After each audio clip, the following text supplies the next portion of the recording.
Sir मैं खुद एक मुस्लिम महिला हूँ, मैं सिर्फ एक सर मैं माइनॉरिटी महिला हूँ। इस सदन में हम सिर्फ 2 महिलाएं हैं और उस नाते से मैं ये बात कहना चाहती हूँ कि इस बिल के माध्यम से मुस्लिम महिलाओं को कुछ नहीं मिल रहा है, ये हमें कुछ नहीं देना चाहते, सिर्फ टोकनिज्म हमारे नाम पर बनाकर एक नैरेटिव मीडिया में चलाना चाहते हैं कि कागजों की कैद में बस नाम रह जाएंगे, वो जो हमारे थे सिर्फ दावे में रह जाएंगे। इस बिल के द्वारा मीठी ईद के जायके को कड़वा करना यही असली सौगाते मोदी था। मैं सबसे पहले दाद देना चाहती हूँ इस बिल के टाइमिंग की कि अभी ईद की रौनक बुझी भी नहीं थी और हमारी जड़ों पर एक नया फरमान लाया गया। पहले उत्तर प्रदेश में मुसलमानों को नमाज पढ़ने पर रोक लगाई और फिर सौगात में ये बिल लाया गया।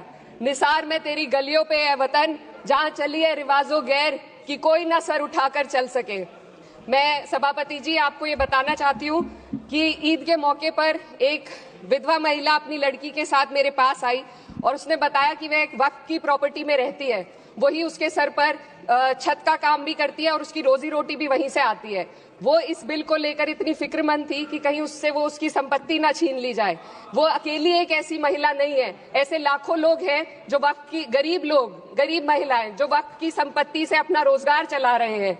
और ये जो वक्फ बाय यूजर क्लॉज के हटाने से लाखों वक्फ की जायदाद अपना स्टेटस खो देंगी और लाखों लोग इसी तरीके के लोग सड़कों पर आ जाएंगे। वक्फ क्या है, वक्फ बाय यूजर क्या है? इसका ये मतलब है कि कोई जायदाद अगर सालों से दीन और भलाई के कामों के लिए इस्तेमाल हो रही हो तो वो खुद ब खुद वक्फ मानी जाएगी। हिंदुस्तान की अदालतों ने भी इस बात को तस्लीम किया है।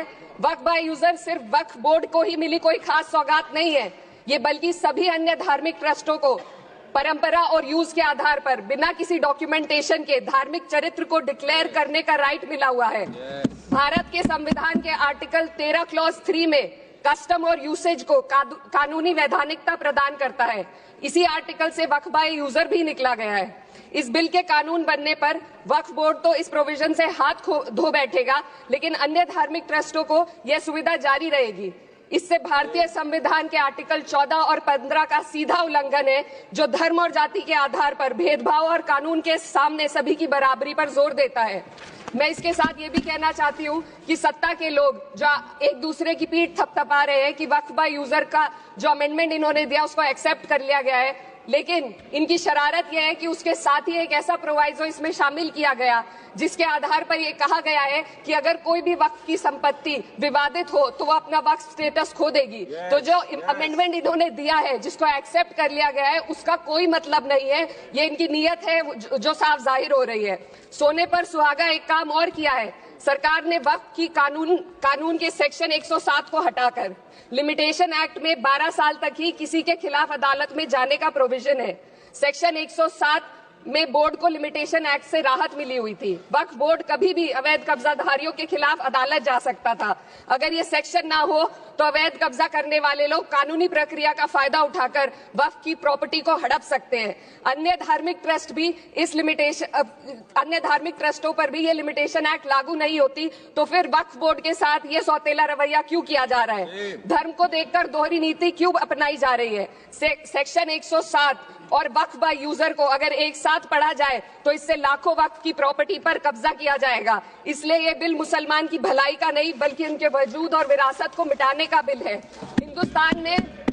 हिंदुस्तान में बहुत सारे धार्मिक ट्रस्ट हैं जिसमें उस खास मजहब के लोग शामिल होते हैं और उसका इंतजाम करते हैं। और ये बात समझ में आने वाली भी है, क्योंकि जो व्यक्ति अपने मजहब के रीति रिवाज को जितना अच्छे से समझ सकता है, किसी अन्य मजहब का व्यक्ति नहीं समझ सकता।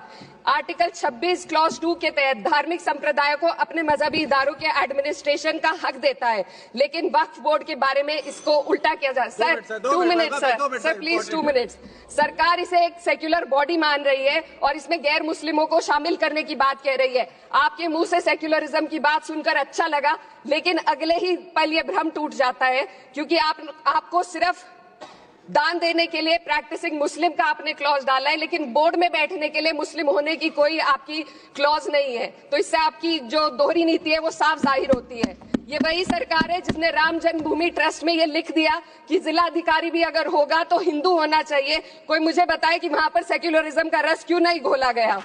सर, आखिर में मैं अपनी बात को खत्म करने से पहले महिलाओं का मुद्दा बार बार उठाया जा रहा है। सरकार का कहना है कि बोर्ड में मुस्लिम महिलाओं को रिप्रेजेंटेशन देंगे।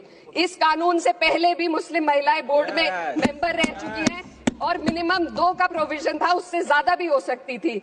सर, मैं ये कहना चाहती हूँ कि सरकार ने महिलाओं के लिए ऐसा कौन सा नया काम किया जिसका ढिंडोरा सरकार का हर सदस्य पीट रहा है। इस बात की तायीद अगर आपकी तरफ से कोई मुस्लिम महिला करती तो हम उसका यकीन भी करते, लेकिन अफसोस आपकी इतनी लंबी कतार में एक भी मुस्लिम महिला नजर नहीं आती है। सर, मैं खुद एक मुस्लिम महिला हूँ, मैं सिर्फ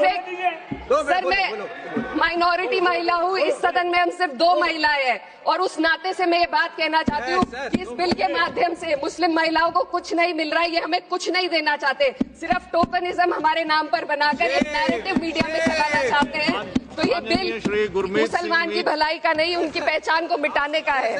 सर, अंत में मैं बस यही कहना चाहती हूँ कि कागजों की कैद में बस नाम रह जाएंगे, वो जो हमारे थे सिर्फ दावे में रह जाएंगे। इस बिल के द्वारा मीठी ईद के जायके को कड़वा करना, यही असली सौगाते मोती था। बहुत बहुत